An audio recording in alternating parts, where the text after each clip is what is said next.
જોગલભાઈ અડધી રાતે ક્યાં ઉપડ્યા તમે? તારી જે બે ભૂણા હોય ને તો બગાડવા જવું છે વાડી. મને લઈ જાવ હાલો. મારે નવી ગાડી છે, તારી જે બે છે મારે જમ્પર વૈયા હતા. આપણે આવી ગયા છીએ વાડી ને કેડે સાળિયું છે થી હલો છે એલા ભાઈ. આપણે આ રીતે વાડી આવીએ એટલે આ રીતે બત્તી કરીને ખેતર આટો મારી લેવાનો. એટલે હા એલા હું આ ગોરે ની આમ બત્તી બધે કરું છું તો માથે બળો નાખ્યું. આ અપલખનો તો અપલખનો જ રહ્યો. રોજડા છે પણ બહુ આમ દૂર છે, બે છે એટલે અહીંયા બે ત્રણ હલા છે. જો જાય તો જા આમ ભૂયા ગયા ઓલા ખેતરમાં બાજુના ખેતર. જો જાય બોડો લઈને વાહે થાવ ની. સમજે તું મરડી નાખતો ની મારો કાટલો નગર હું ક્યાં જાય વાહુ અળુક દઈને ભાઈ બેહાય અહીંયા મેળે છે ને ઉપર વયો તો ઉપર ની મારી અહીંયા પથારી. આપણે ભાઈ આ 3 માળનો મેળો છે, અહીંયા આટો મારીએ 12 વાગ્યા સુધી જાગીએ. આપણે ગમે એટલું દિવસે કામ કર્યું હોય પણ અત્યારે વાડીએ આટો મારવા તો આવવું જ પડે ભાઈ. જો અત્યારે માલ ઢોર કે રોજ કઈ આવી ગયું હોય તો દિવસે જે કામ કર્યું હોય એ બધું પાણીમાં જાય. ભાઈ તારી તમાકુ આમ રાખ્યા માગે આંખમાં ઉડીને આવે મરે.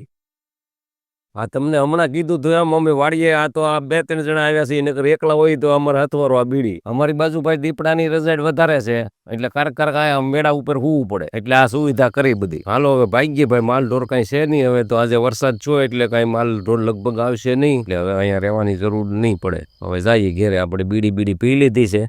હા હો હવે આપણે ઉતરી દઈએ અહીંથી. હળવું હરીખો ઉતરીએ પાછો ટાટીઓ બાટીઓ નગર ભાંગ છે તો આપણે આ બત્તી બહુ સારી છે. જો આખી વાડી જોવી હોય તો આ રીતે લાઈટ કરો એટલે આખી વાડી દેખાઈ જાય. જો આમ હોય તો દૂર હોય ગમે દેખાય. હવે આપણે ઘેર જઈને આરામ કરી લઈએ. સવારે પાછા વહેલા જાગીને કામે સડી જઈએ.